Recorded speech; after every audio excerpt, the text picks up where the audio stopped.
Di video kali ini kami akan membahas tentang kurikulum baru yang saat ini ramai dibicarakan ya untuk tahun 2022. Jadi Bapak Ibu, banyak pertanyaan dari teman-teman, benarkah akan ada kurikulum baru di tahun 2022? Jawabannya benar Bapak Ibu ya.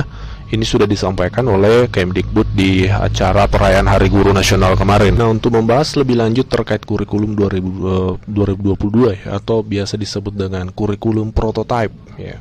Kurikulum prototype ini kami sudah mendapatkan file langsung resmi ya, file resmi dari Kemdikbud yang disampaikan pada tanggal 20 November 2021 oleh Badan Standar Kurikulum dan Asesmen Pendidikan Kementerian Pendidikan dan Kebudayaan. Jadi slide ini akan menjadi referensi kita untuk membahas seperti apa struktur kurikulum dari kurikulum prototype ini Bapak Ibu. Nah, dari beberapa lembar halaman slide tersebut kami akan fokus untuk video kali ini fokus ke karakteristik kurikulum di setiap jenjang, karena ini akan menjadi pembeda utama dari kurikulum sebelumnya. Jadi sebenarnya Bapak Ibu jangan anti dengan kurikulum ini, karena kalau Bapak Ibu memahami dengan baik kurikulum ini sangat baik dan sangat pro untuk guru dan siswa, terutama siswa Bapak Ibu, karena ini memberikan semangat merdeka belajar tentunya. Jadi ada perbedaan ya Bapak Ibu di setiap jenjang, mulai dari PAUD, SD, SMP, SMA sampai ke SMK. Kalau untuk PAUD ya, ini dari sisi perbedaannya, kegiatan bermain sebagai proses belajar yang utama, itu kemudian ditambahkan penguatan literasi dini dan penanaman karakter melalui kegiatan bermain belajar berbasis buku bacaan ya. Kemudian fase pondasi untuk meningkatkan kesiapan bersekolah ya, dan juga di PAUD itu sudah mulai ditekankan pembelajaran berbasis proyek untuk penguatan profil Pancasila dilakukan melalui kegiatan perayaan hari besar dan perayaan tradisi lokal Bapak Ibu. Jadi proyeknya jangan dibayangkan yang berat-berat, tapi ini disesuaikan tentunya dengan umur PAUD. Nah, yang dari sisi SD untuk pembelajaran SD juga sangat menarik Bapak Ibu perubahannya di sini. Ya, dimana untuk memahami lingkungan sekitar, mata pelajaran IPA dan IPS ini digabungkan Bapak Ibu. Jadi IPA dan IPS ini digabungkan. Nah, selama ini kan IPA dan IPS itu terpisah, jadi digabungkan menjadi ilmu pengetahuan alam dan sosial atau IPAS. Nah, ini memang ada semacam penyederhanaan mata pelajaran Bapak Ibu, seperti itu. Kemudian di SD juga nanti akan diintegrasikan computational thinking dalam mata pelajaran bahasa Indonesia, matematika, dan IPAS tadi. Nah, terus yang paling menarik juga Bapak Ibu, mata pelajaran bahasa Inggris ini sebagai mata pelajaran pilihan. Ya, mata pelajaran pilihan. Kemarin kan bahasa Inggris ini tidak ada. Adanya biasa kalau di Mulok. Itu pun Mulok kalau sekolah mau menerapkan. Nah, ini dinaikkan levelnya menjadi mata pelajaran pilihan untuk bahasa Inggris. Dan juga perlu dipahami, pembelajaran berbasis proyek ini untuk penguatan profil Pancasila dilakukan minimal 2 kali dalam 1 tahun ajaran. Jadi siswa ini untuk SD semakin ditekankan untuk ada proyek pembelajaran berbasis proyek seperti itu. Nah, untuk level SMP juga ada perubahan yang sangat menarik tentunya. Nah, tahun-tahun kemarin kan memang sempat ada pelajaran TIK ya, dan setelah K13 itu TIK dihilangkan dari SMP, dia menjadi mata pelajaran pilihan bersama dengan prakarya. Nah, ini mulai tahun 2022 ada pelajaran yang hampir sama dengan TIK, namanya informatika.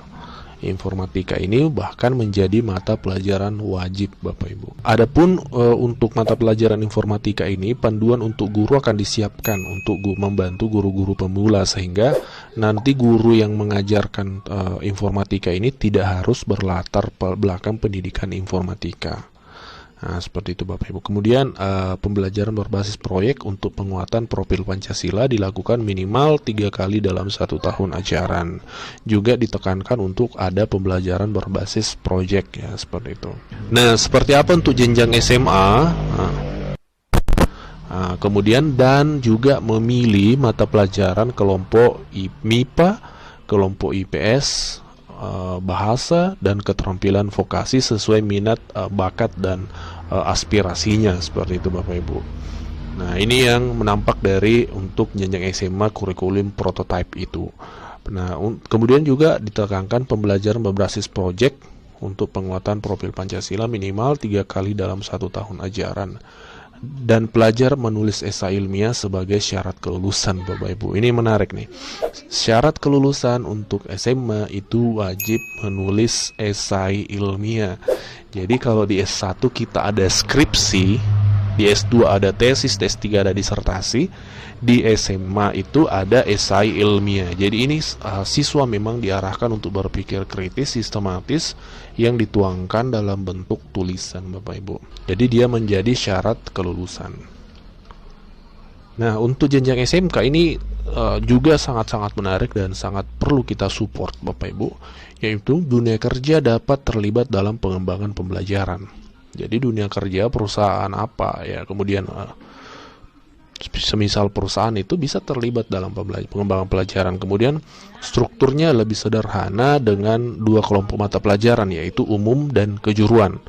Persentase mengikuti kejuruan meningkat dari 60% ditingkatkan menjadi 70%. Kemudian pembelajaran berbasis proyek dengan mengintegrasikan mata pelajaran terkait. Nah, yang paling menarik juga Bapak Ibu ini, PKL ya, praktek kerja lapangannya, itu menjadi mata pelajaran wajib minimal 6 bulan. Nah, selama ini kan adik-adik anak-anak kita di SMK PKL itu hanya beberapa bulan saja ya. Nah, ini mulai ke depan dia menjadi PKL itu wajib, mata pelajaran wajib. Ya, minimal 6 bulan. Jadi anak-anak akan lebih banyak prakteknya di SMK. Ini yang perlu memang, karena SMK ini adalah tempatnya untuk mempelajari keterampilan-keterampilan tertentu. Sehingga harus banyak prakteknya memang. Ya, seperti itu. Dan ini diaktualisasikan dalam bentuk kebijakan PKL itu wajib minimal 6 bulan di lapangan, seperti itu. Dan juga pelajar dapat memilih mata pelajaran di luar program keahliannya. Dan yang terakhir, alokasi waktu khusus proyek penguatan profil Pancasila dan budaya kerja untuk peningkatan soft skill karakter dari dunia kerja. Nah, untuk jenjang SLB, Bapak Ibu, karakteristiknya seperti apa? Ya, capaian pembelajaran pendidikan khusus dibuat hanya untuk yang memiliki hambatan intelektual. Hanya untuk yang memiliki hambatan intelektual. Untuk pelajar di SLB yang tidak memiliki hambatan intelektual, capaian pembelajarannya sama dengan sekolah reguler yang sederajat dengan menerapkan prinsip modifikasi kurikulum, Bapak Ibu. Nah, kemudian sama dengan pelajar di sekolah reguler, pelajar di SLB juga menerapkan pembelajaran berbasis proyek untuk penguatan profil Pancasila dengan mengusung tema yang sama dengan sekolah reguler dengan kedalaman materi dan aktivitas sesuai dengan karakteristik dan kebutuhan pelajar di SLB. Jadi tetap menyesuaikan dengan karakteristik dan kebutuhan pelajar di sekolah luar biasa tersebut, Bapak Ibu.